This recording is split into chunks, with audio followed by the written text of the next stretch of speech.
Assalamualaikum warahmatullahi wabarakatuh. Perkenalkan, saya Nadila Putri Yunata dengan NIM G0025-100 dari kelompok 2517 atau B7. Saat ini saya akan membuat laporan praktikum pada blok 2.1.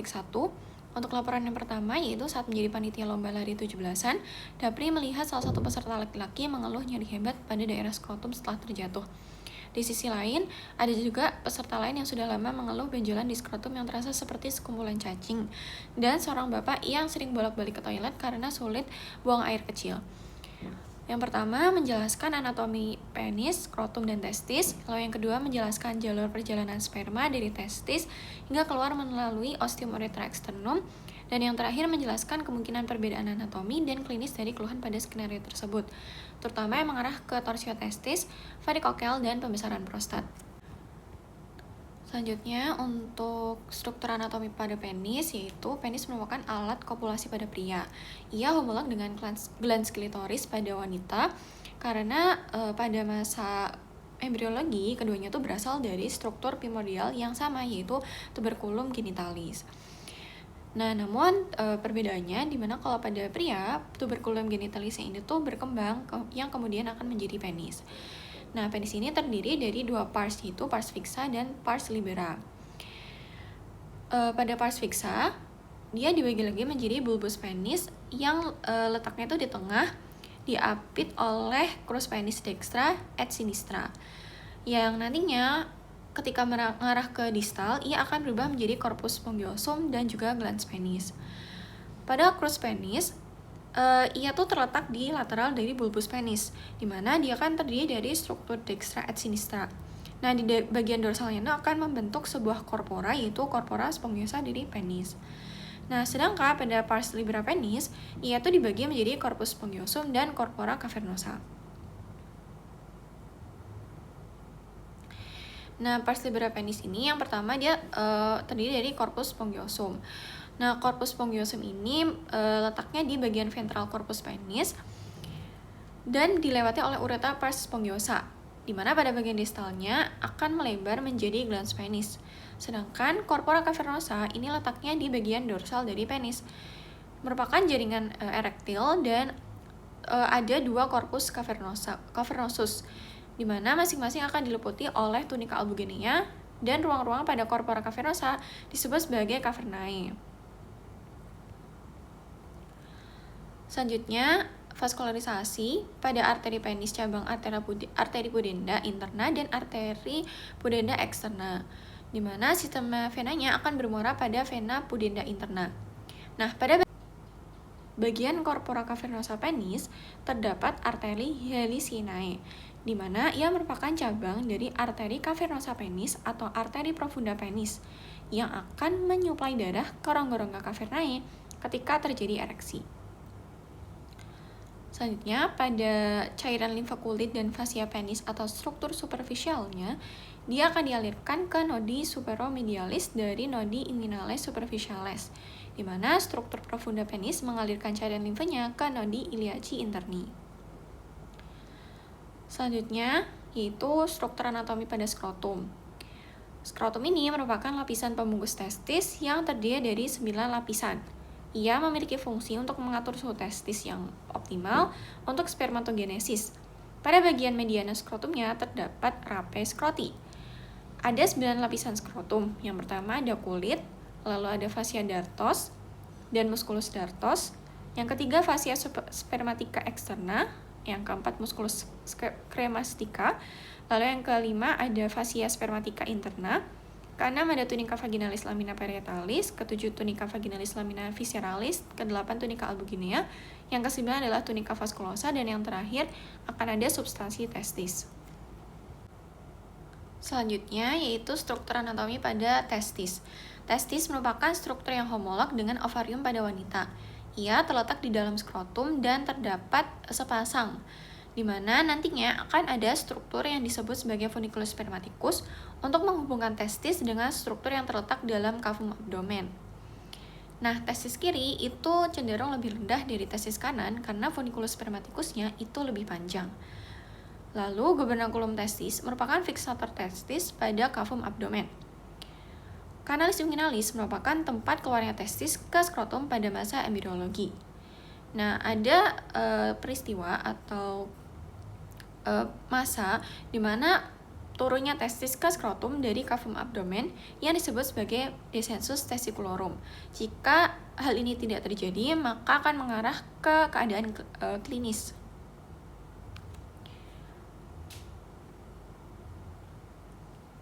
Nah, testis itu dibagi menjadi 3 lapisan pembungkus, yaitu yang pertama ada tunica vaginalis, dibagi lagi menjadi lamina parietalis dan lamina visceralis, lalu yang kedua ada tunica albuginea, dan yang terakhir adalah tunica vasculosa.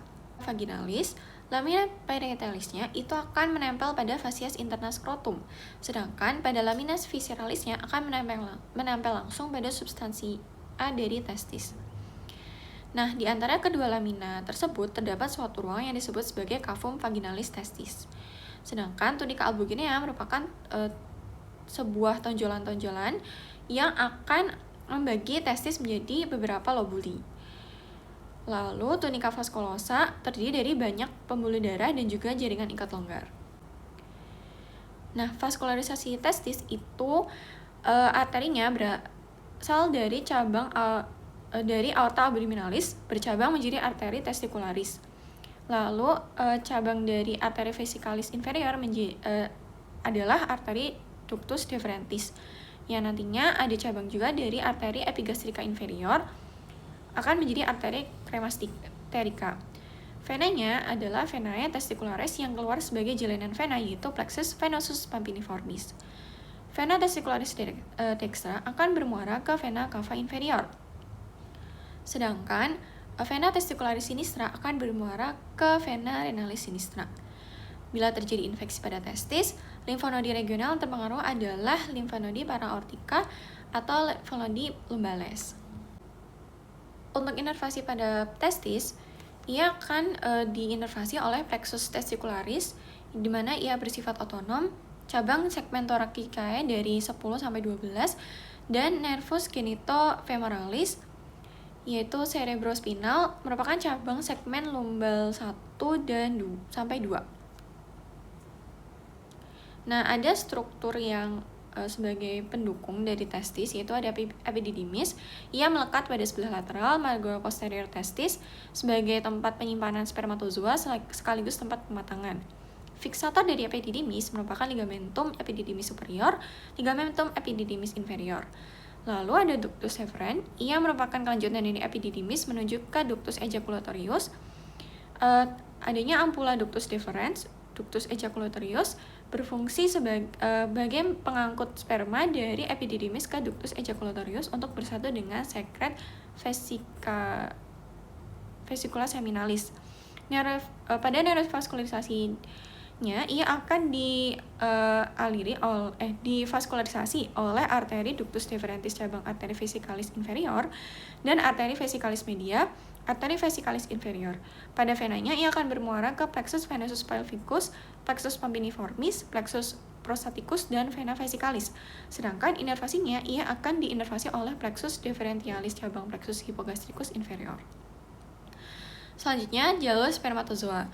Nah, awalnya ia akan diproduksi dulu di sel gamet tubulus contortus seminiferus yang nantinya akan dialirkan ke tubulus rectus seminiferus, lalu ke rete testis dan ke ductus deferens. Jadi saya akan sedikit memberikan gambaran alurnya. Jadi dari ini ia akan keluar ke rete testis. Nah, nantinya dari rete testis ia akan ke ductus efferent, lalu ke epididymis, dan ke ductus deferens. Lalu dia akan ke ampula dari ductus deferens. Ini adalah ampula dari ductus deferens. Nantinya ia akan ke ductus ejaculatorius, di mana di sini ia bersatu dengan saluran vesicula seminalis, di mana ia akan keluar dari ostium ductus ejaculatorius dan masuk ke uretra pars prostatica. Dari pars prostatica, ia akan keluar ke uretra pars membranacea dan ke uretra pars spongiosa, yang nantinya akan keluar melalui ostium uretae externum atau OUE. Sehingga pada interpretasi kasusnya, peserta yang mengeluh sakit pada area skrotum setelah terjatuh kemungkinan pada area testis dan juga funiculus spermaticusnya yang bermasalah. Lalu, pada pasien yang mengeluh adanya benjolan pada skrotum yang tampak seperti sekumpulan cacing, kemungkinan ada masalah pada area skrotum pada vaskularisasi dari testis, itu khususnya pada venanya. Lalu, peserta yang bolak-balik kamar mandi karena kesulitan buang air kecil, kemungkinan ada masalah pada glandula prostat sehingga akan menyumbat dari area pembuangannya urin. Yaitu pada peserta yang mengeluh sakit pada area skrotum, ia kemungkinan mengalami torsiotestis, yaitu terpelintirnya funiculus spermaticus yang berakibat pada strangulasi arteri testicularis yang kemudian dapat menyebabkan infark ataupun nekrosis testis. Lalu selanjutnya, pada pasien yang mengeluh adanya benjolan pada skrotum yang tampak seperti sekumpulan cacing, bisa jadi ada masalah pada skrotum dan pada vaskularisasi testisnya, yaitu pada penyakit varikokel merupakan dilatasi abnormal dari vena pada plexus venosus papiniformis akibat gangguan aliran darah balik vena. Dan yang terakhir, pada peserta yang bolak-balik kamar mandi karena kesulitan buang air kecil, kemungkinan adanya pembesaran pada glandula prostat atau benik prostat hiperplasia, yaitu hiperplasia jaringan prostat yang dapat menyebabkan obstruksi uretra sehingga menimbulkan kesulitan buang air kecil, umumnya di zona transisi prostat. Penanganannya dengan transuretral resection of the prostate. Selanjutnya yaitu laporan 2, saat acara camping, Miko sudah menahan kencing sejak sore karena toilet umum antri panjang. Malamnya ia mengeluh nyeri pinggang yang menjalar ke bawah, anyang-anyangan dan merasa BAK tidak lampias. Keesokan hari paginya, temannya panik karena Miko bolak-balik ke toilet sambil memegangi pinggang seperti sedang audisi sinetron. Pertanyaan yang pertama yaitu menjelaskan mengenai pembagian organ sistem uropoetika dan fungsi umum masing-masing organ. Lalu yang kedua menjelaskan alur perjalanan urin mulai dari ren hingga keluar melalui uretra serta menyebutkan bagian-bagian penting yang dilalui. Baik, yang pertama untuk pembagian sistem uropoetika ada 4 organ yang berperan penting dalam pengaturan pembuangan urin. Yang pertama yaitu ren atau ginjal, ureter, vesika urinaria, dan uretra.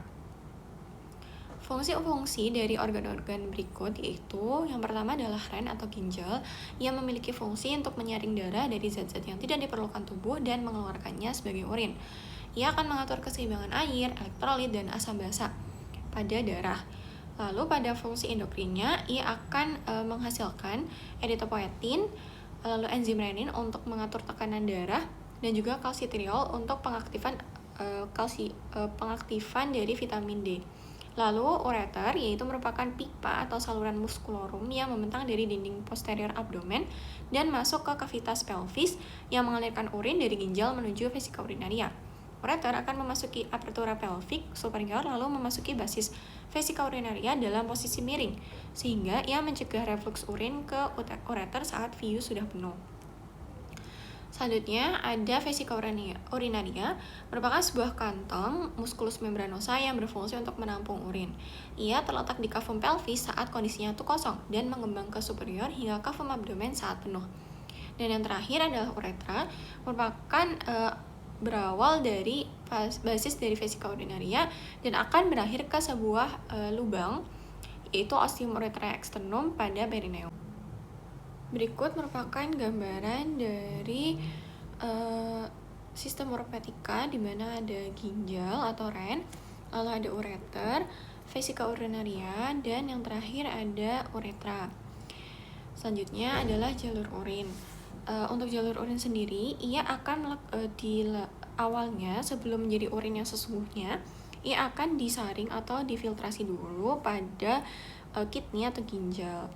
Dia akan melalui struktur mikroskopis berupa nefron, tubulus contortus proximal, tubulus descendens ansa Henle, lalu akan melewati medula membentuk lengkung atau loop, lalu tubulus ascendens ansa Henle, dan akan berlanjut ke tubulus collectivus distalis, ductus collectivus, ke papilla renalis, dan ke calis minor, calis mayor, dan pelvis renalis, serta akan berakhir untuk lanjut ke ureter.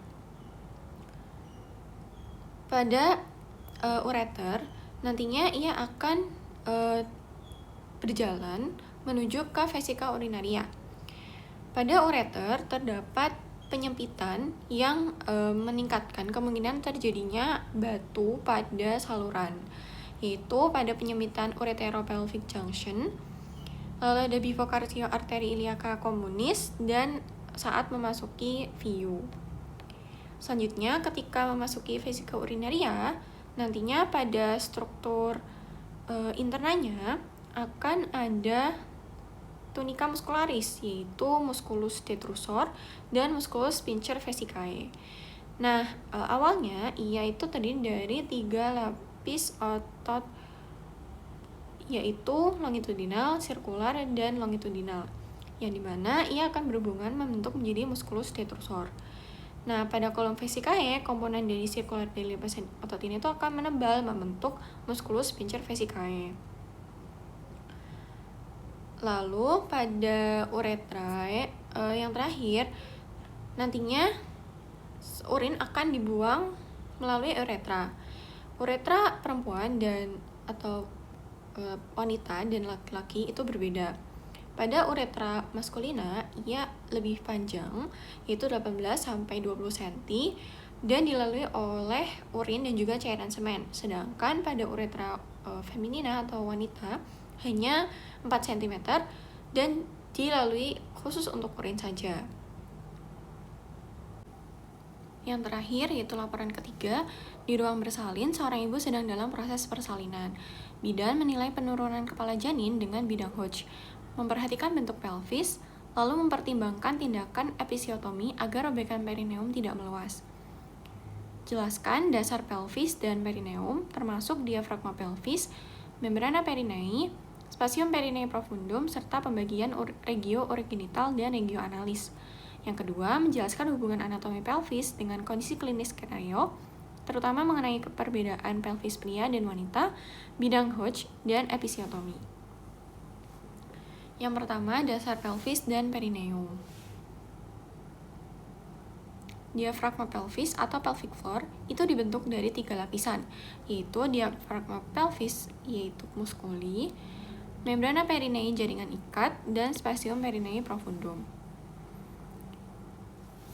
Yang pertama, muskulinya. Jadi, ia akan tersusun oleh muskuli levator ani, di mana dia itu akan berorigo dari arcus tendineus yang merupakan penebalan dari fascia pelvis, di mana insersionya akan dibagi menjadi 3 serabut, yaitu serabut anterior, musculus puborectalis yang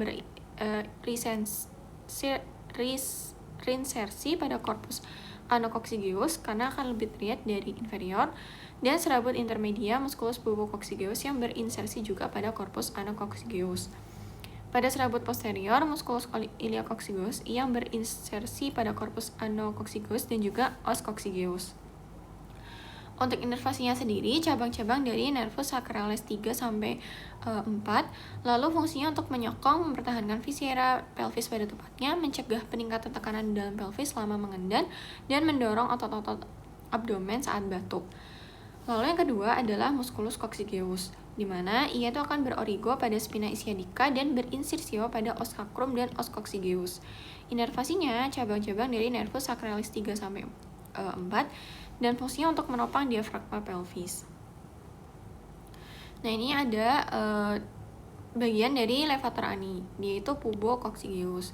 Kalau yang ini itu ada arcus tendineus, ada coccygeus yang ischio-coccygeus, dan iliococcygeus juga masih bagian dari levator ani. Lalu ada membrana perinei dan spasium perinei profundum. Membrana perinei merupakan fascia tebal berbentuk segitiga yang melekat pada kerangka tulang arcus pubicus. Ia terletak horizontal ke arah anterior yang ada celah kecil di antara membrana dan ligamentum pubicum inferius.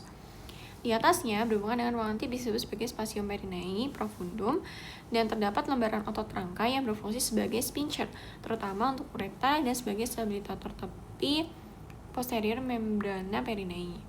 Nah, ini adalah gambaran dari membrana perinei.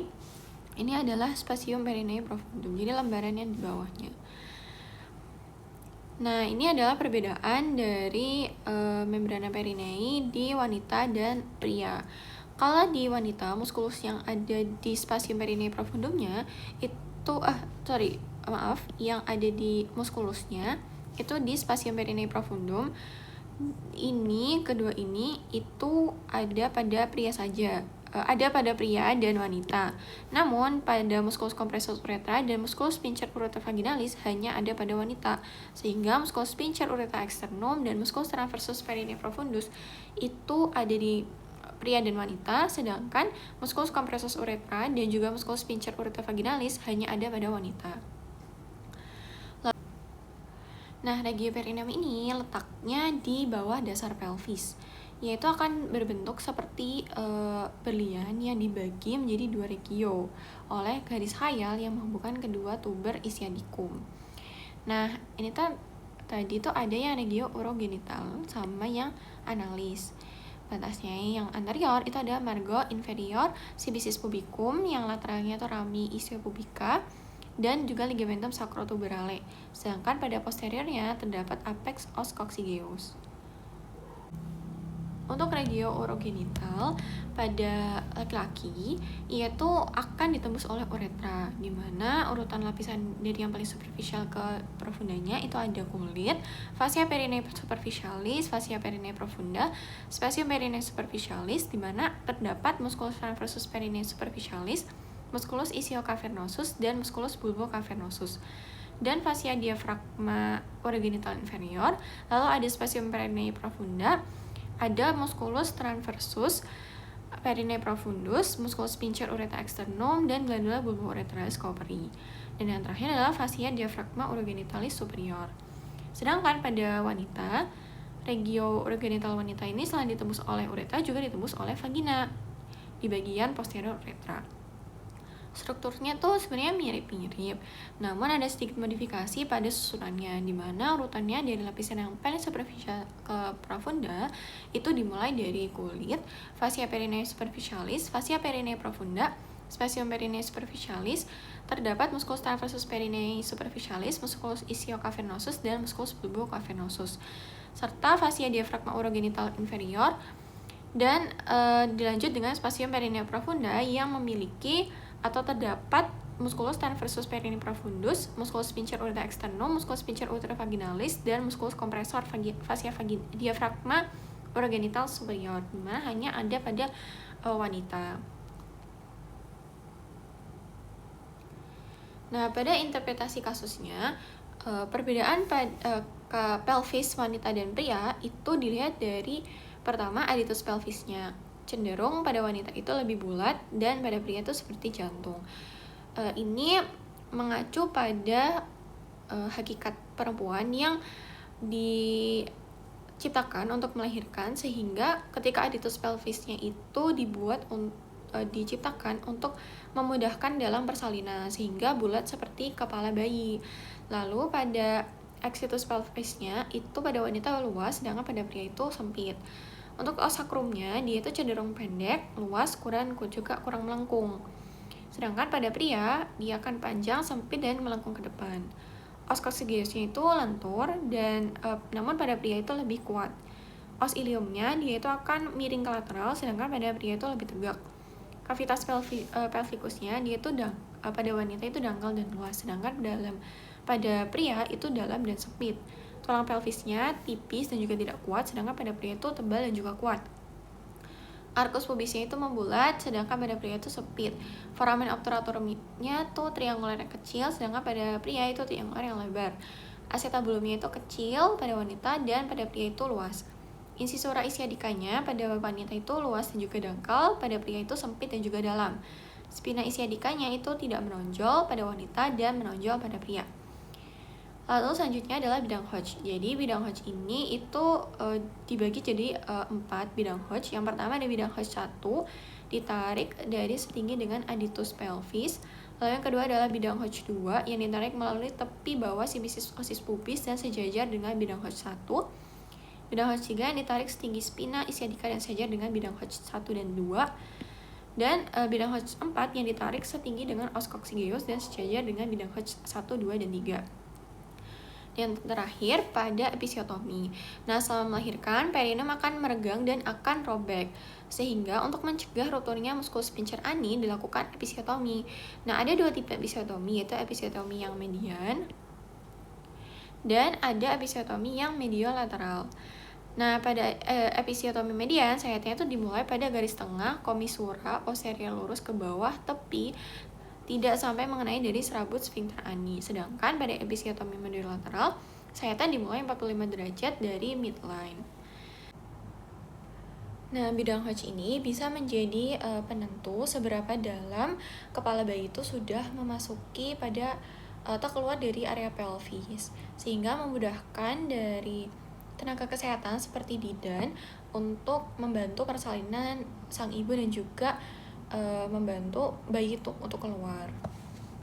Nah, mengapa pada bidan pada kasus itu melakukan pengecekan pada anatomi pelvis? Karena mungkin melihat dari struktur pelvis wanita, karena ada beberapa jenis tipe pelvis.